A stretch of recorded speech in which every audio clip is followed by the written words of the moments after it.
Segment 3, Gold and Black Live. I don't call Jim Russell a dear friend, but he certainly is a friend, and we have been in the same press box many, many times. And one of the great, he's a Purdue legend because of all that service he's done to Purdue from that role. But Jim Russell, been in 50 years now as a press box announcer, but really also had a career in sports. He's been involved with Purdue University in a number of different ways. Jim, welcome to Gold and Black Live, and you're not old enough to have a 50-year anniversary of any of this stuff. No, my wife and I are going to have a 50-year next summer, and that doesn't seem possible either. Yeah. But nevertheless, here we are.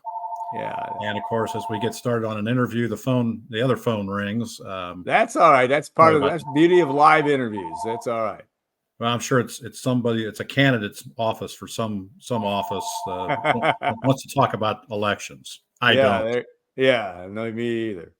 But 50 years, and obviously, as your voice is one of the best, and it's just calming. And I know as a press box, you learned this working for Ted Harris as an undergrad, correct? Yep, that there's no cheering in the press box there, and you're supposed to be as impartial as you can be, which I don't know where your heart of hearts are, but what that role of a press box announcer is, and it's different than Carson doing the PA that goes out into the stadium, but that role is an important one to media in the old Woodworth press box, and of course in the Shively Center as well. It is a different role, and I worked under Ted. I was hired by Ted, who I believe was your neighbor at one time. Right, he was my neighbor, we babysat his son, Matt. Yep. This is an aside to those who are watching. I first met Alan when I was, I think, about a junior at Purdue, and I'd worked in the SID office, Sports Information Office, at that point for almost a year. And we were at the Ted Harris house, all the student interns. There were 5 or 6 of us, and the young sports geek next door was part of that too. And I think we're 7 or 8 years difference in age. But even then, you were a protege and destined to end up doing what you have done for your career. Yeah. So that's probably about 1973. Yeah, I think so. So that's 50 plus years too. It gets away from us. Yeah, it does. And Ted had an impact on me because, it was all, and you were part of this too, just starting to blow up. I mean, from a media standpoint. I mean, I think the interesting thing is that, we talked about, and you lived it growing up in Anderson, Leroy Keys' promotion for the Heisman Trophy and how Purdue did or didn't. And there wasn't a lot of that going on. But Ted comes in and you start that ball rolling to the monster that I'm going to blame all you guys for creating now the way we are now. No, it was the first step to the way the media and sports media and ESPN and all the things that happen now got some of its start back in those days when you were a student and working and seeing that firsthand. Absolutely. I mean, Ted had come in from Notre Dame. He was Roger Valdiserri's assistant. Notre Dame not only originated but perfected the Heisman Trophy campaign. No doubt. Carl Klages had followed Bob Woodworth as the sports information director at Purdue. Was there about 4 years, had 3 Heisman runner-ups, and then went back to the Northwest. And, of course, Carl passed away earlier this summer in his 90s. Never met Carl, never met Bob, but I've known every other sports information director that Purdue's ever had. Some a long time, some not very long. Yeah. But I was basically trained for the inside PA role by Greg Knipping. Yeah. Who came in the summer of 73. It was a great hire. July 1st of 73 in the athletic department. Denny Miller and Greg Knipping both arrived. And Mike Payline. Yeah. So, names there. Greg wasn't with us for very long. He left Purdue, went to the University of Evansville, and tragically passed away in the plane crash. Took the basketball team. But Greg came in and did it for 2 years, the inside PA. And then when Ted left and Greg was elevated, they needed a new inside PA guy. I was a graduate assistant that year. I worked cheap. And so I got the gig. And here we are all these years later. I have great memories of those days in the press box, and not just the writers. And I could go through a list. I kind of wrote that down to do this, but I think of the setting. The old press box had 3 levels. The main level was still primarily media for 1 year, I think, and that's when it became the Buchanan level for the heavier hitters at that time in the John Purdue Club. And then the 3rd level, the big level, was mostly print, but the radio guys were all on multiple booths down in 2. But it was cozy, and we can talk about this at length. But the Shively Center is a great place to work. You've got room. The lounge area where they serve boiler dogs and other food is spacious, but it does lack the intimacy that Woodworth had. I mean, Woodworth, I believe that press box had different permutations, but when it was closed in 2001, it had run its time. It was definitely time to move on. But I enjoyed, we were all there together. You could bump into the visiting AD in your line to get your hot dog or your tomato soup or an apple. Yeah, apple, right? All 3. it was a luxurious menu. Yeah, and just fine. Yeah, as well as various other people, and the writers were in there. Of course, they never miss a free meal. Yeah, of any kind. I've done that in my own writing career. But back to Greg Knipping, 2 things. One, I had listened to him the first 2 years I worked in the press box in 73 and 4. I was just a gopher and passed out stat sheets and do all things student assistants did and still do. And then, but Greg had come out of the University of Missouri journalism school, and it was really well trained. And he's not that much older than I am, 3 years, but he seemed a lot older. And I learned a lot about writing that helped me down the road in my writing career. But the role of the PA announcer, you're not a cheerleader in that press box. In fact, sometimes I think the modulation of voice can calm when things do get a little excited. There's one particular visiting sports information director who always wore red pants to that final game of the year, and then he'd get a little excited. Yes, he would. We're not going to name names here. when Indiana University failed, as it often did at Ross 8 in those years, he was a really unhappy camper as he left the press box, which was always kind of fun to anticipate and then see. But we, inside PA guys and women certainly, and this is not just a football thing. Baseball's had that for many years too. We're there as kind of tour guide, just the facts. After every play, I give the ball carrier or the receiver the yardage, and then at the end of a play drive of a scoring drive, you summarize 7 plays, 68 yards, time of the drive 3:19, how many first downs in the drive, etc. I don't think we've ever had to. One of the pregame announcements says this is a working press box, and your decorum is expected. Violators will be shown to the exit. Your cooperation is anticipated and appreciated. I don't think we've ever had in my days up there.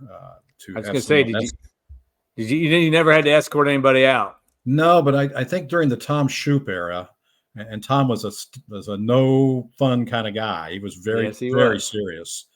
He got on some people for the way they came to the press box dressed, and this is in the early 80s. Yeah. I can remember a radio guy in Indianapolis, in particular, being told, "Don't come back looking like that." Well, of course, today that wouldn't fly. Yeah. But it's been a part of my life, a pretty important part. The rhythm of life, and I'm sure we those of us who have worked around sports, particularly high school and college, that rhythm of life that starts every August or early September and continues at least through the basketball season. it's just a part of our circadian rhythm. Yeah. Yeah, no doubt in that part of it. And I think, like I said, to keep it a working press box, it was your level of expertise. You were always made sure things were right, but also just that calming voice. Because I do remember. I can remember, and we'll talk about some of your favorite moments. One of mine as a student, 1984, the day that they had the little dust up around on campus the night before Purdue played Ohio State. And of course, Keith Byers and company and Leon Burtnett's team wasn't given a lot of chance, though it's certainly a chance against Ohio State. Anyway, Rod Woodson, I think, does a pick six at that game, and there was a little toilet paper burning in the north end zone. My point was that the press box, I can remember that because there would be in a play like that, the press box, and especially in the old one, would you hear people kind of rustling, or you'd have a reaction to that, but people kept quiet, and I think maybe you, as I recall, maybe had made a reminder that because some people did kind of, Purdue folks did kind of blurt out because of such a shocking play, but you didn't have to do that very often. It's always been, and now it's like a library in there, and I mean it's just so interesting from that standpoint. That's the downside of a big press box. Yeah, it is. There's not a lot of outside sound. You could certainly hear Carson. Yeah, but it doesn't boom in there because the windows are closed, and it's a little bit like a sepulcher. Yeah.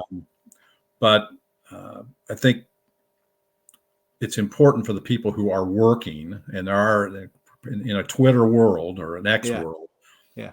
People certainly are not waiting to write till the end of a game. I mean, they're writing sometimes virtually every play, and as someone who wrote for a living for a long time and still write here and there, it's you got to be able to focus, and you don't need a lot of chatter.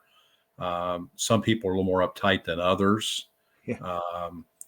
The press corps itself certainly has changed with technology and the internet and so forth, and the budgets of daily newspapers withering. We just don't have nearly the people out that would come into West Lafayette on a football Saturday from around the state to cover a game. I mean, when I started, we still have the radio network hadn't been put together yet. Right. You had those banners on the second deck from stations in Gary and Hammond and Logansport. WSAL originated. We had, I think, 2 or maybe 3 stations in Lafayette. ASK with Henry Rosenthal certainly originated. BAA. Right. And at that point, I don't think Wazy was doing sports. Yeah. No, they weren't. They didn't really start doing until the network came right. until Host Communications, I think, in their early 80s. Yeah. Well, you obviously we talked about, reminisced about your first game. You can, as a fan, you grew up, growing up in Anderson, Indiana, and having the opportunity to come over to games, but how that impacted you. And then also maybe your desire to work in this field, but then also some of your top moments. And there have been some interesting ones over the years, some great moments, certainly with Purdue football, but watching that and having to be, because, you were rooting for the home team in those games, but you have to keep yourself muffled when you have a Rod Woodson pick six at the last moment or whatever. Talk about those moments and memories as you review them. I think you have to keep yourself muffled when things are going bad for the old home team too. Yeah, no doubt. You don't need to be a cheerleader, but you need to try to. And I'm aware of that. I'm a person that pretty much wears his emotions on his sleeve in normal life. But certainly we've had some great moments and we've had some tough seasons. And you just have to, just try to keep it modulated. Yeah. First game I ever saw at Purdue was 58 years ago this week. I picked a great one. I got to see it's October the 1st of 66. So it's the Rose Bowl team, and they're playing Southern Methodist with Jerry Levias and a young up-and-coming coach named Hayden Fry. Right. Bob Greasy and George Catavalis and that whole crew, Perry Williams and Leroy. And Purdue did win the game. I think it was like 35-23. I sat in a knothole seat in the south end zone. thought it was the great. I had never been to a high school football game at that point. Really? Anderson, then and now, not a great football town. It was a basketball town. But I came with a childhood buddy, a guy named Bob Hiddle. His dad was a Purdue engineer, and he drug us up there several years in that era for the knothole games, usually early in the season. First game as a student in 1971 was the 8-7 downpour against Notre Dame. Young lady and I, who I'd met earlier that month as a first-day freshman, I remember we trekked back to Harrison Hall to change clothes at halftime because you could go, you could go out. That was a long hike. Oh yeah, and by the start of the fourth quarter, we were wet again because it just continued to rain. But I think my favorite games are the ones that I remember the most are not unlike a lot of people. Yeah, I mean, certainly the Rock Supan upset field goal, a defensive back who ends up kicking the winning field goal to beat Michigan, number 1 Michigan in 76. Michigan had blanked the last 3 opponents. Purdue was going nowhere, and in fact ended the season with a couple more losses, and Alex Agassi was released. A game I don't know, probably is not as high as others, but in my mind, I loved watching the Mark Herman, Bart Burrell teams, Dave Young, and they had some pretty good defensive players too. And that big loudmouth kid from Cecina, who did 35 years on the network. Pete Quinn was obviously a big part of that team as a captain. But their last home game as seniors, beat Indiana. 20, I had to look this up, but 24-23, sealed a winning, they were 8-3.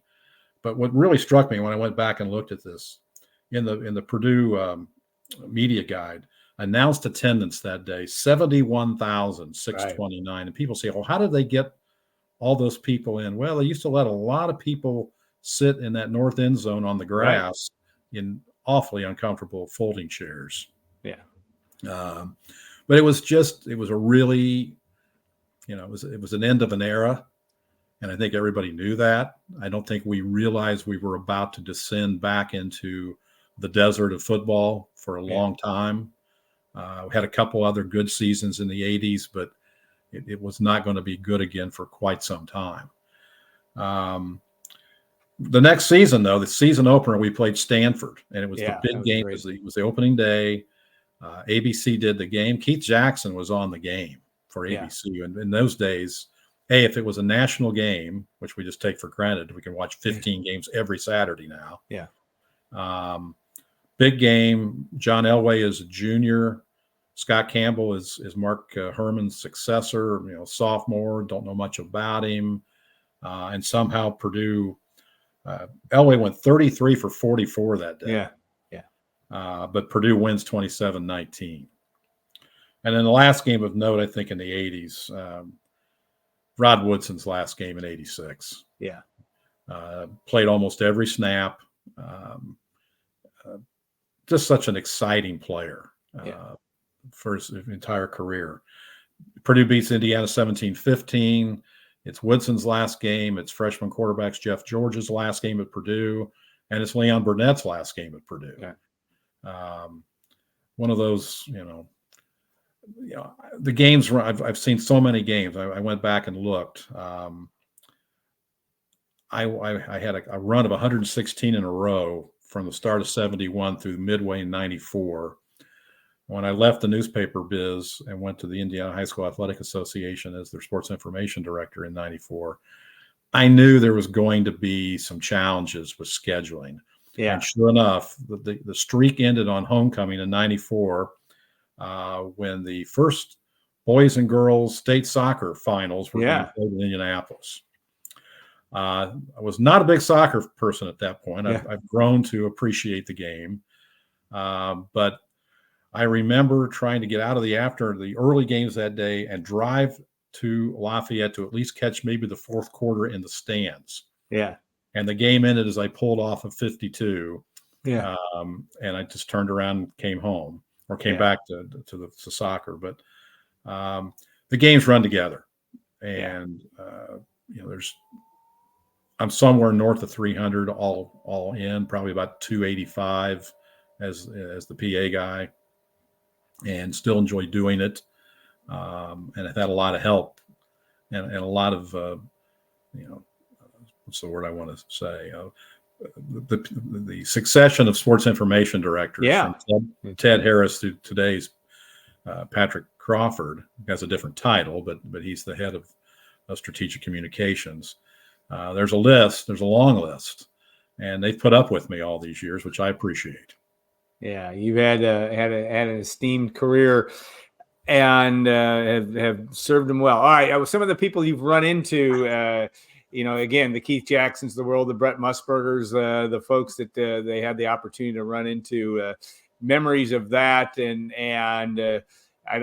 you don't impress me as a starstruck guy, but it's still interesting to see some of the personalities that you run into. Even the Roger Valdiseris to the Henry Rosenthal's, they were all personalities. I mean, was the beauty of sport. They were all interesting folks, but ones that jump off the page at you. Well, I think back, and now I'm the old guy, but I remember walking in there in the fall of '73 at age 20, and I'm seeing all the, and I love newspapers. I've always loved newspapers. My dad was a newspaper pressman in Anderson. I carried the Anderson Daily Bulletin for 8 years until the day I left to come to Purdue. Read the Chicago Tribune as a kid. But to see see these people, I've seen their bylines, and not certainly the Chicago people, but Bob Collins and Wayne Fusen in Indianapolis, and then later on guys like Zach Duncan and Bill Benner and Dick Denny. The local guys in Lafayette, Bruce Ramey, Tom Kubat, George Bollinger, Dick Ham. I mean, some really, you have to be pretty old and be a Lafayette person to remember those guys. But and of course Wash certainly too. Yeah. Well, Wash and Mike Carmen and all these guys that have been around a while. But I also have really fond memories of the Purdue people. I worked in the department for 3.5 years, and I often reflect to other old people about those elders that were really good to you as a kid. Yeah. In the department, and they're not football people, but Ray Eddy and Fred Schaus were overly kind to a young gopher. Yeah. In football, that whole press box deal was small, and where I sat in the old box was at the far south end of it, and there was a wall between me and the last spot, and in that little room for a number of years were football experts Bob DeMoss and Dale Samuels. Oh yeah, I can remember them hooting and hollering. And there was a door between us, but I could kind of reach around and look in there when I'd see usually Demo getting overly excited. Yeah, the things you could learn, and I've got a headset on, I've got a guy in my ear, and I'm talking, but you can still hear them, mostly Demo. Yeah, no doubt. And the teams would come out, ball hasn't been snapped, and you could hear Demo going, "Dale, we're all screwed up. Yeah, we got nobody covering that guy over there." Yeah. Or conversely, "Dale, we ought to break this big because so and so's not covered." Yeah. And I'm not a football guy. I'm not an X and O guy, but Demo was unbelievable. You got a clinic just listening to him in a side conversation, and sometimes he'd get animated and the door would close. Oh yeah, that's when you knew he was torqued. Yeah. But two wonderful people. Lots of people up there. Jim Miles was the PA announcer for a number of years and was succeeded by his son Rick, and then I think Mike Piggott took it over for a while, and certainly now the current incumbent's been there a number of years. Other schools, and they added to the flavor. When Notre Dame came every other year, we had a full stadium. But but you also got to see those people. And Roger Baldessari, who is the patron saint of sports publicists, so many people trained under him or learned from those people he trained. John Heisler, who was there with Roger, a South Bend kid that came back from Mizzou and was there, certainly a legend. Even the Eddie White, Mr. Indianapolis, doesn't know a stranger, came through there. Kit Klingelhofer and Tom Miller down at IU, were regulars. The Iowa crew, George Wine and Phil Hattie, were always entertaining. And Steve Rowe, of course, is there now, and really outgoing professional guy. And on and on. Nick Vista and Fred Stabley at Michigan State. They all had that. I was going to say all these institutions had institutions in that office. It seemed almost all of them. And they were, again, I always meet with somebody from the visiting sports information team. There's usually 2, sometimes 3, depends on the school and the game. But to go over pronunciations, to ask, do you have any 2 deep? Anybody scratch is not going to play from your 2 deep roster, to let them know, hey, this is an ecumenical press box. We will, if you've got milestones, we want to announce those. If you're running up the score, we're not going to announce those. But I think the appreciation for collegiality, that's a hallmark of Purdue.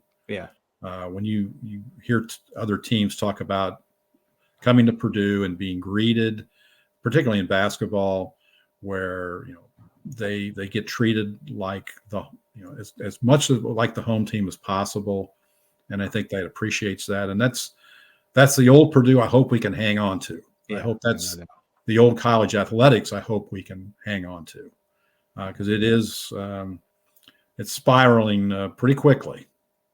No doubt. That is a topic for another day. But like I said, you set the tone, have set the tone, continue to set, and you want to keep doing this, I assume, as long as not as long as you can, but for the next period of time. That's the plan for you? No end date.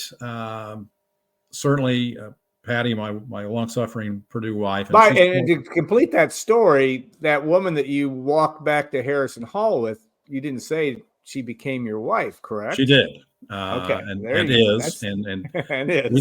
We sat in the stands as freshmen and sophomores. The last game I saw in Ross-Ade Stadium was Otis Armstrong's 276-yard game. It's Indiana, right? I got hired. The reason I got hired the next spring, I was sitting in Hevelin Hall taking a communications class. I can't remember which one. I was a Krannert major. Not destined to be a business magnate by any means.